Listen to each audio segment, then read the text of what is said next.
Hello, constant readers. Lauren Hanning here to talk to you about my amazing Stephen King haul that I got this weekend. I'm excited to share these books with you, but before I get started, make sure you follow me on Goodreads at Hello Constant Reader, and also follow me on Instagram at Hello Kitty Constant Reader. HELOKITE.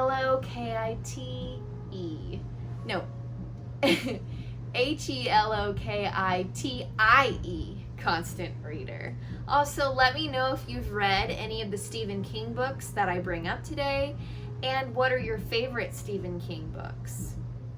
So, some books that I want to talk to you about are books that I got on a haul this weekend. So, I got a total of 5 hardback Stephen King books for guess how much money. It was a steal of a deal. I got 5 books, hardback books, for only $10. That means $2 a book.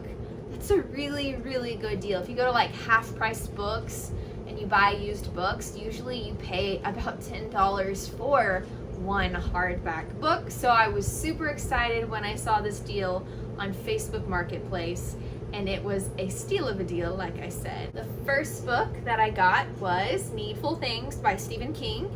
This is in the genre of adult horror, obviously. It's Stephen King. Most of his books are classified as horror.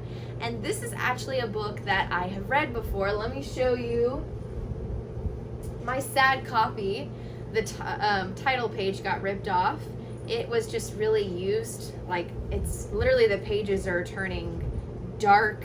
Not even yellow, they're like orange now. So this book has been read and loved a lot. So when I saw this one, that's what originally drew my eye, because I wanted to have a beautiful copy of it because it was such a great book.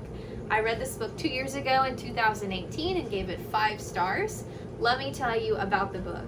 It's about a character named Leland Gaunt, and he opens a new shop in Castle Rock, which is a very famous city in the King universe, and he opens a shop called Needful Things.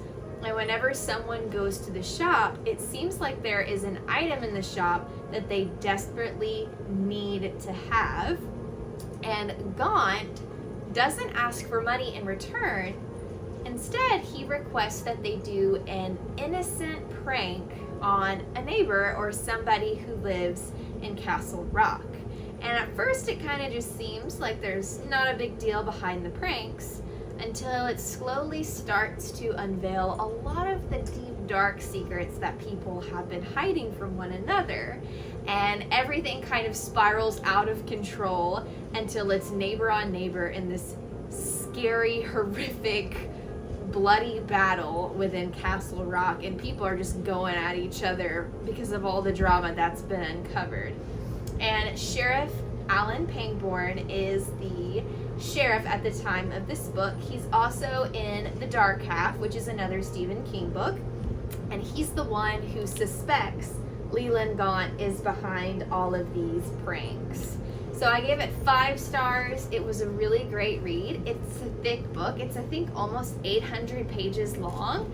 And so it did take me a long time to read it, and I read it during a really busy time in my life when I was working, and I was also in a musical production of The Addams Family at the time, and I still managed to finish the book because it was that good.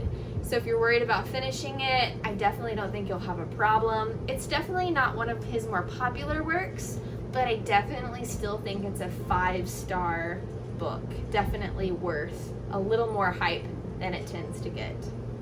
And the next book that I hauled, 5 books for $10, is The Talisman. And this is by Stephen King and by Peter Straub, who I've never read a book by him before, but I've heard great things. This book is actually the exception.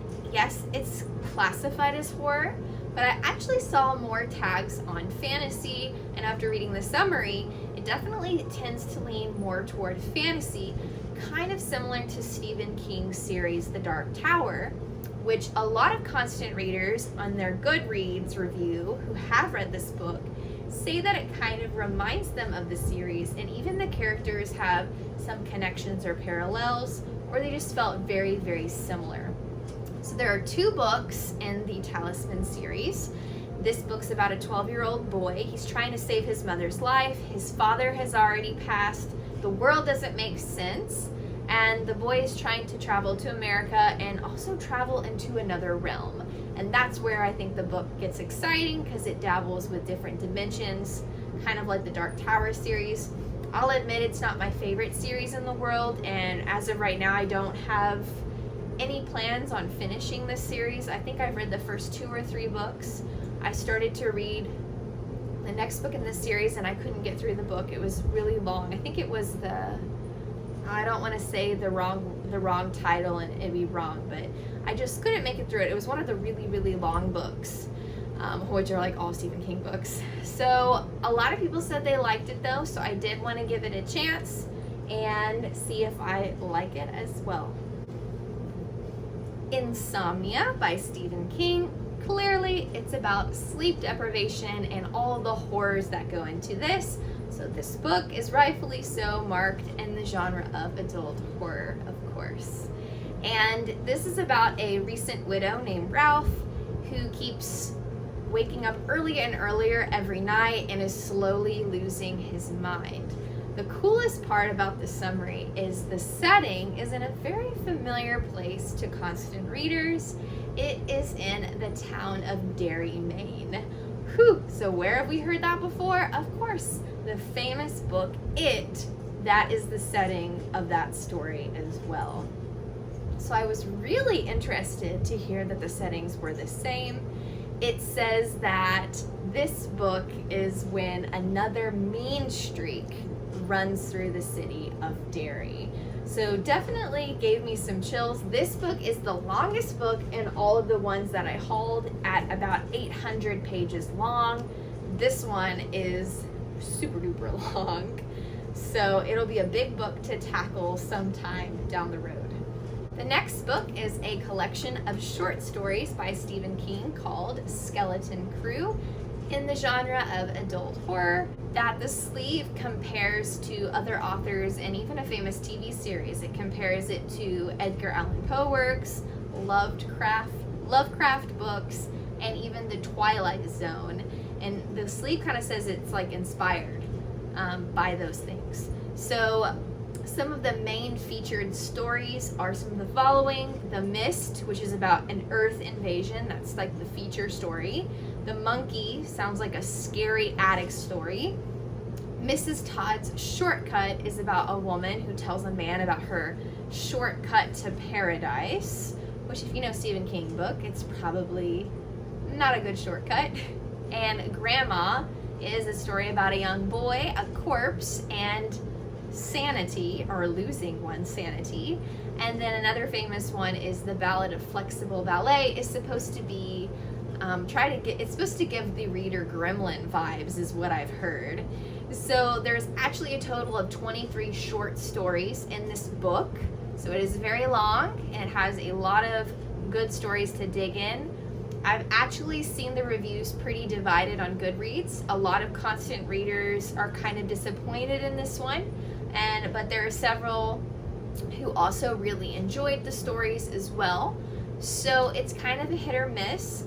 With any collection of short stories, there's always going to be, I always find that there's like 1 or 2 that I really like, and then a lot of them kind of fall in a middle section, and then there's like 1 or 2 that I didn't really care for at all. So just like with any collection of short stories, there's going to be some hit or miss stories in there, so I'm looking forward to enjoying these short stories as well.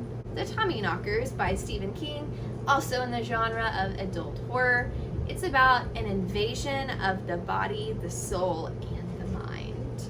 And the setting is a small town in Haven, Maine, where every person has these extraordinary powers or abilities beyond those of a normal person, and that any stranger who happens to go through the town, it says it's a deadly trap for those people. So definitely a great eye-grabbing, attention-getting summary. I've heard that Stephen King wrote this one when he was not all there, if you know what I mean. He was under the influence of some different substances. So I've heard that this one is kind of chaotic and all over the place and not his best work. But hey, I mean, if you could still write a book and be in that state of mind, that's pretty impressive.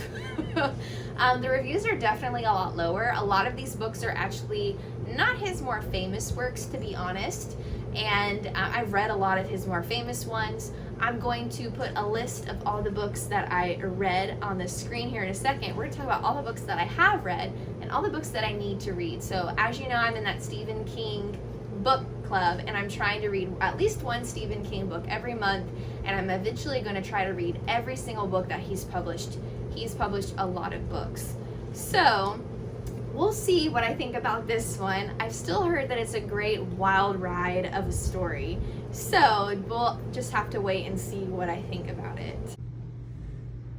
So I've used this website before. It's sk.listsofbooks.com, and it has all of the books that he's written, I'm pretty sure. It says right now 0 out of 76. So every time that you check one of the books, it changes over here to tell you how many books that you've read in total.